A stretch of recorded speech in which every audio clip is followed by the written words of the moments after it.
Apache మేడలో బియ్యపు ఉండలు ఎందుకు వేస్తారు? అది చాలా మంచి విషయం. ఎందుకంటే మన యొక్క దీంట్లో వన్యప్రాణుల్ని రక్షించే ఒక పరిరక్షణ అయ్యప్ప స్వామి దీక్షలో కూడా ఒకటి ఉంది. అప్పాచి మేడు చాలా పెద్దది, ఎత్తైన మేడు. అక్కడ వన్యమృగాలు విపరీతంగా ఉంటుంది.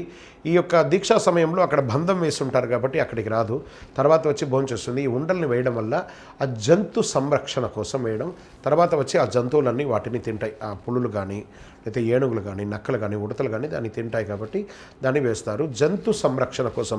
అంటే ఇందులో దీక్షలో మానవ రక్షణతో పాటు జంతు రక్షణ, పర్యావరణ రక్షణ కూడా ఒక భాగంగా సేవా దృక్పథంగా ఉంది కాబట్టి శరణమయ్యప్ప. శరణ్ కుత్తి అంటే ఏంటి? కన్నె స్వాములు ఎందుకు గుచ్చుతారు? ఇక్కడ విశిష్టత ఏమైనా ఉందా అంటే స్వామివారు చెప్పారనమాట. అయ్యప్ప స్వామివారు ఏమని చెప్పారు? నా యొక్క సన్నిధానానికి ఎప్పుడైతే కన్నె స్వాములు రారో ఆ సమయంలో నేను వివాహం చేసుకుంటాను. శరణ్ కుత్తిలో వారు వచ్చినటువంటి గుర్తు తెలుస్తుంది. వాళ్ళు ఎరిమేరు నుంచి ఒక చిన్న పుల్ల లాంటి శరం అంటే ఒక కుత్తి. ఈ శరం ఎందుకు వస్తుంటే వనయాత్రలో పోతుండగా వాళ్ళ కాలికి అడ్డంగా పాము కానీ, చెత్త కానీ, పురుగులు కానీ ఏదైనా ఉంటే దాన్ని అలా తీసేస్తూ జరుపుకుంటూ రావడానికి కోసమే అది ఒక వెపన్ లాగా అనుకోండి. అలా తీసుకొని వస్తారు. దానితో పని అయిపోతుంది. ఎక్కడంటే శరణ్ కుత్తి ఇక్కడ నుంచి నా దగ్గరికి వచ్చేస్తారు కాబట్టి ఇక్కడ గుచ్చేసేయాలి. ఇక్కడ గుచ్చిన తర్వాత శబరిమలకి వస్తారు. దీన్ని మకర సంక్రాంతి రోజు నాకు ఆభరణాలంతా వేసిన తర్వాత మాలిగేపురత్తమ్మ దగ్గర నుంచి నేను ఏనుగు రూపంలో ఆ శరణ్ కుత్తి దగ్గరికి వెళ్ళి చూస్తాను, కన్యస్వాములు ఎవరైనా రాకపోతే నిన్ను వివాహం చేసుకుంటాను అని. అక్కడ శరణ్ కుత్తి అని చూస్తారు. ప్రతి సంవత్సరం ఆ తంతుగా జరుగుతుంది. ఒకళ్ళు ఇద్దరు కాదు, వేళ్లలో లక్షల్లో కన్యస్వాములు పెరిగిపోయారు. అక్కడ శరణ్ కుత్తిని పోయి ఆ మాలిగేపురత్తమ్మ దర్శనం చేసుకుంటుంది. శరణమయ్యప్ప. హరిహర సుతుడు అయ్యప్ప అంటే ఒకళ్ళేనా? హరిహర సుతుడు అంటే వేరు, అయ్యప్ప వేరు. అంటే హరులకు పుట్టినాడు కాబట్టి హరిహర సుతుడు అంటారు. ఆయన శ్రీ ధర్మశాస్త్రగా ఆయన పేరు. ఈ అయ్యప్ప అనేది నిక్ నేమ్, రెండు ఒకటే అన్నమాట. ఆయన్ని మణికంఠుడు అంటారు, అయ్యప్ప అంటారు, ఆనంద చిత్తుడు అంటారు, ఆపద్బాంధవుడు అంటారు, కలియుగ ప్రత్యక్ష దైవం అంటారు. ఆయన ధర్మశాస్త్రగా ధర్మాన్ని శాసించేవారు కాబట్టి ధర్మశాస్త్ర ఆయన పేరు. శరణమయ్యప్ప. ఈ పెద్ద పాదంలో రాత్రిపూట నడవచ్చా? దానికి ఏమైనా సెక్యూరిటీ సిస్టమ్ అక్కడ ఏమైనా ఏర్పాటు చేశారా? మృగాల భయం ఏమైనా ఉంటుందా అంటే అక్కడ ఒక బంధం వేస్తారండి.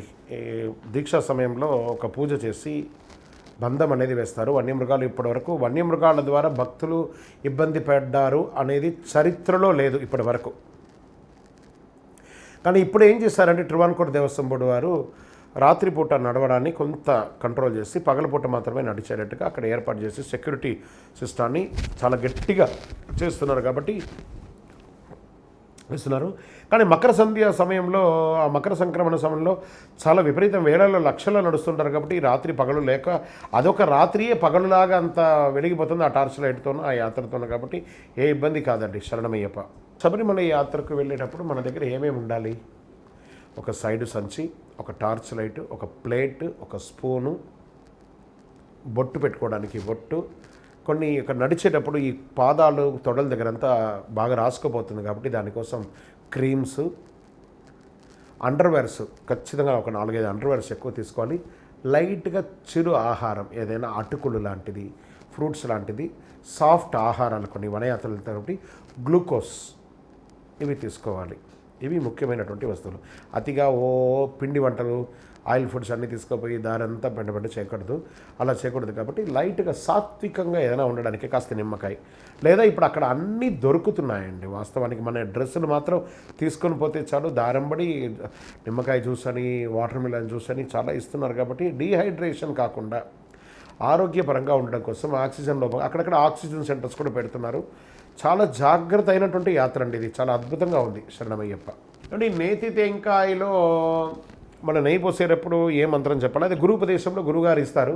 అయినా మనం కూడా అందరూ తెలుసుకోవచ్చు, తప్పేం లేదు. 10 మంది వింటారు కాబట్టి ఇదం ఆజ్యం మమ మండలకాల బ్రహ్మచర్య వ్రతేన శ్రీ హరిహరపుత్ర అభిషేకార్థం ఆజ్యం పూరయామి అంటే నేను నా యొక్క వ్రతంతోనే మండలకాల వ్రతంతోనే స్వామివారి అభిషేకార్థం మండలకాల బ్రహ్మచర్య ఉండి నెయ్యి పోస్తున్నాను.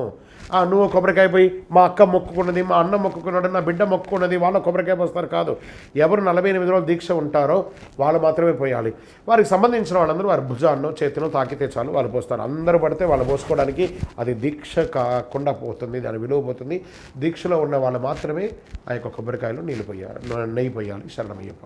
జ్యోతి దర్శనం అందరికీ కనబడుతుంది. ముక్కోటి దేవతల యొక్క సాక్షిగా ఉన్నటువంటి ఆ జ్యోతి దర్శనం ప్రతి ఒక్కరికి కనబడుతుంది. కనబడే ప్రదేశాలు శబరిమల, పులిమేడ అని చెప్పి పుల్మేడ్, తర్వాత నిలక్కల్ వరకు కనబడుతుందండి. 100% అందరికీ కనబడుతుంది.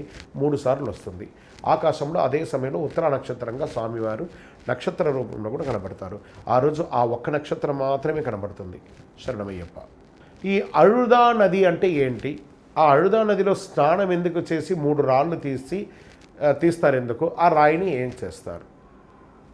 అழுదాళ్ అంటే మగిషి అనే రాక్షసిని సంహరించేటప్పుడు ఆ మగిషి నొప్పి తట్టుకోలేక ఏడుస్తుంది చూస్తారా? ఆ ఏడుపు యొక్క కన్నీటి నీళ్ళే ఆ నీళ్ళు. అழுదాలంటే ఏడ్చింది అని అర్థం. అழுదా నది. ఈ యొక్క భూత శరీరం ఆమెని గిరగిర కొట్టి అవతల వేయగానే ఆమె యొక్క చనిపోయినటువంటి శరీరం ఉప్పొంగిపోతుంది అనమాట. సూర్యసుందరులు కనబడకుండా ఆకాశం అంతా మూసిపోతుంది. వెంటనే మణికంఠుడట రాళ్ళు తీసి ఆ యొక్క మగిషి అనే భూత శరీరం మీద వేయంటారు. అంటే అలా రాయి తీసి అందరూ అందులో వేయడం మొదలుపెట్టారు. అదే చెప్పాం కదా, బ్రహ్మశ్రీ డాక్టర్ చంద్రమౌళి గురుస్వామి గారు పాటలో కూడా రాశారు. అழுదా నదిలో మునిగి 2 రాళ్ళను చేతితో తీసి నిండు భక్తితో గుట్టపై ఉంచి అని ఆ యొక్క గుట్ట మీద వేయడం. దాన్ని కల్ ఇడుం కుండ్రు అంటారు. కల్ ఇడుం కుండ్రు. కల్ అంటే రాయి, ఇడుం అంటే వదిలే స్థలం, కుండ్రు అంటే కొండ, అక్కడ వేయాలి అని చెప్పడం జరుగుతుంది.